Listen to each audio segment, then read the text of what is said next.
我19年拍了一个戏，2023年片酬还没有给我。看过酸奶哥那几批视频的家人们，应该对我视频中出现的一个人物有印象。当演员真的没那么赚钱，而且说不准还会被无良的制片方拖欠片酬。你这颜值不拍戏太可惜了，长得比我好看的太多了。我这个脸在演艺圈真的是属于常规性的存在，完全不稀罕。帅真的没什么。老天爷为什么这么不公平？冷水又浇了下来。面试了3个月的戏，定了我当女二。林开机又因为没资源、没背景，又一次被换掉了。大多数演员其实根本没你们想的那么光鲜亮丽，在这个圈子里面没有资源很难混，即便你开机了，他依然有办法把你换掉，这就是现实。陪酒、应酬、讨好导演、讨好制片，你不做就没有机会，做了也未必有结果。可以吗？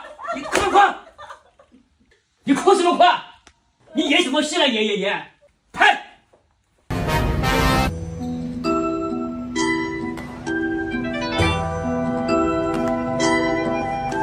不是，我真的好慌啊！热搜第一，我以前演了那么多年戏，都想上一次热搜，但是努力了这么多年，从来没有成功过。我这退圈了，就说了一下关于演员的收入，就热搜第一了。大概在21年左右拍过一部电影，然后我们戏里那个男一号当时很火，他的片酬当时是50万一天，尤其是顶流的那几位，基本上片酬都是单集的片酬基本上都在200-300万左右，而现在就算是顶流，片酬也都是对半卡。近期，一位退圈女演员突然登上热搜，只因她说出了圈内演员的收入。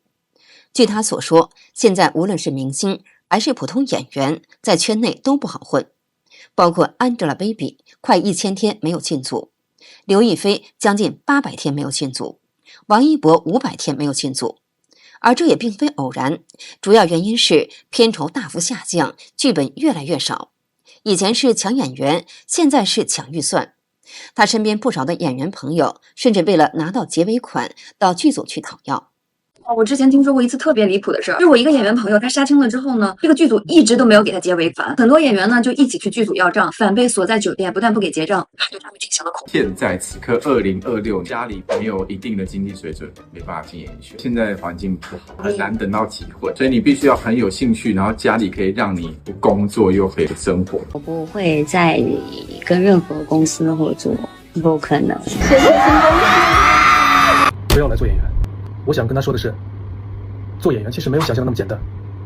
演员只是一份表面看起来光鲜的工作，其实背后的辛苦是你没有办法能够感受到的，尤其是外来人。可能有些人会觉得自己长得也还不错，有点条件，然后就想来尝试一下。我说你来体验一下是可以的。很多专业学表演出身的人，他们现在仍然在找工作，仍然没有工作。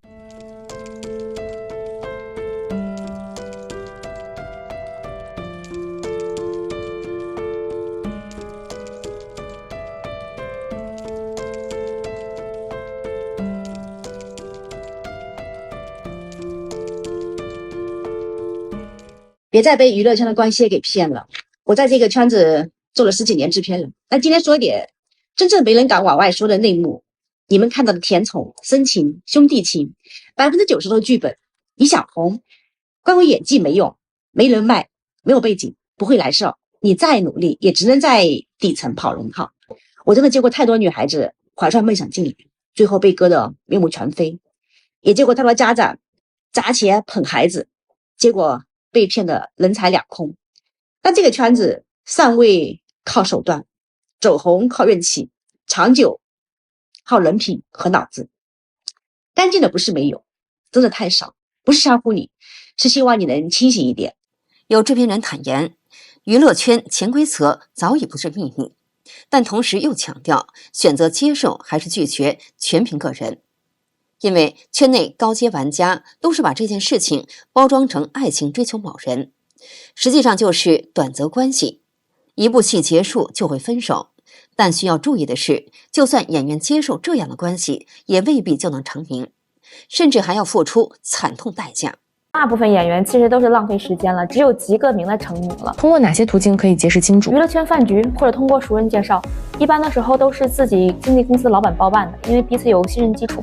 老板不是应该保护好自己的艺人？想多了，大部分的情况下都是老板跟艺人先谈一段时间。金主都是哪些人呢？行业内的出品人、导演、制片人，行业外的前几年有一些做地产的、金融圈的，这几年的话币圈的或者灰的会比较多一点。因为你想想，如果说你身后你的自己家庭啊，不是拿着说顶级资源或者说顶级这种娱乐背景的，你是不可能走出来的。特别是有一些这种草根出来的，没有你想象那么简单。所以说，现在的顶流女明星没有一个是上茶的，而且她们经常会抑郁。一旦抑郁，它背后就是牵扯了特别多的一些精神情况，所以她们一定是舍弃了特别多，纠缠着特别多这种鱼龙混杂的东西在这里面。而且你背后的这些顶级资源，往往是见不得你好的。怎么说呢？就是你好的时候，他希望你非常好。你差的时候，他希望你非常差，他不会像你的亲生父母一样去捞你一把。那好几个公司，好几个人都冲着这一个戏的资源抢，而我们都聊聊吧。作为导演的角度，我和演员都聊聊吧，一聊了好几个人，然后人一听，平台也是大平台，制作公司也是大制作公司，投资又大，都有兴趣啊。那人家还心想我是个顶流，还以为你就跟我聊了，没想到你一下聊了好几个人呢，每个人都做准备了，都说可以，导演我愿意，我这档期给你留出来。最后这一下好几家都愿意干，你选其中一家，那不就等于是竞争了？内娱现在是彻底没有救了。我发现在过去这些年里面，内娱已经充分完成了低门槛的流量偶像加巨婴型粉丝再加资本高效收割的完美闭环。没有颜值更不是问题，甚至有没有人品都 OK。毕竟这些粉丝不需要真的好，甚至他们也没有能力辨别真假与好坏，他们只需要我的哥哥姐姐是最惨的、最努力的、最被欺负的，这样才能产生持续的保护欲及投入欲。久而久之，大多数的路人会选择沉默闭嘴，紧接着就是沉默螺旋的形成。最可怕的是，这种恶性反馈已经彻底形成。拍摄的群众演员以及角色演员来了200多人。其实，在横店最不缺的就是群众演员，每年徘徊在横店的群众演员高达数万人，从而造成了人多戏少的局面。做群众演员的门槛极其低，一天的工资100块钱左右。在群众演员一旦没戏拍了之后，就会整天待在出租屋，吃了睡，睡了吃。我们评委也好，能够听得出来有2个人在对话。好，3、2、1，开始。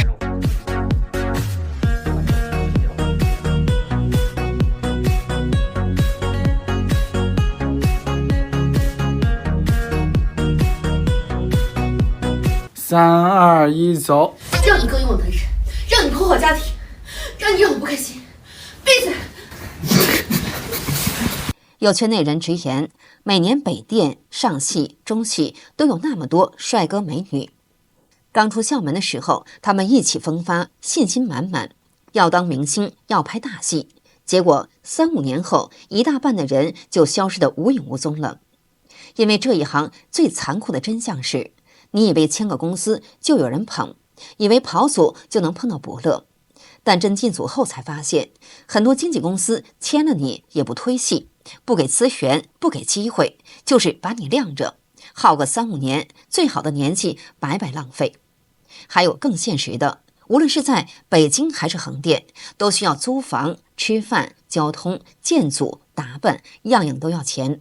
如果说家里底子薄，连生存都成问题。不是不努力，是真的活不下去。更让人无奈的是什么？你以为靠演技、靠努力就行，但这行各种局、各种应酬，多少人把自己喝到吐、喝到生病，就只为了一个小角色。那最后怎么办？女孩子选择嫁人，求个安稳；男孩子只能转行做生意或打工，有点专业基础的去当艺考老师，至少能养活自己。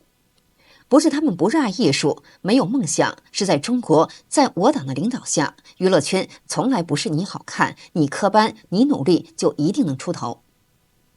比如有这么一件真实的事，一个小演员进组后，凭着天分和努力展现头角，就连导演都私下说他真好，结果挡了别人的路，戏份被一剪再剪，最后节目播出时，他毫无存在感。没人知道他背后有多努力，也没人知道他是被悄悄压掉。这一行最残忍的不是竞争，是你连上场的资格都被人悄悄拿掉。别以为科班毕业就很牛，你就可以拿到好角色，就能红。现在的娱乐圈早就不是10多年前的样子了，一年几万个表演生挤破头，横店群演多到数不清，全国能有几个赵丽，几个王宝强，那都是奇迹。梦想很重要，但赚钱更现实。别再傻傻的去横店耗着跑群演，想弯道超车，你只有跟对团队，走对赛道，不然你再专业再努力，也只能跑一辈子的龙套。迈进40，可能是升职加薪、换车换房。我40岁的第一大关就是找工作。我正想着呢，制片人到了，我心说这回好项目该落到我头上了。结果他客客气气的开口说，我们公司有个项目想用一下你的脸部授权，你看怎么样？嚯，这记大雷终究是没能躲过，精准的砸在了我的脑门上。现在连演都不让我演了，演员改名叫脸员得了。难道我真该改行了吗？没想到 AI 最先替代的居然会是演员。我作为一个短剧演员，今年过完年以后到现在没有接到一部戏。现在有很多在横店拍了几年戏的演员都已经回老家了。在去年的时候，大家是不是还经常在网上看到短剧缺演员，800一天还找不到人拍？其实这是一个非常错误的消息，是有一些博主为了博流量故意这么发的。早在前2年短剧非常盛行的时候，也不是这么缺演员的，咱们普通人去干个群演都需要抢的。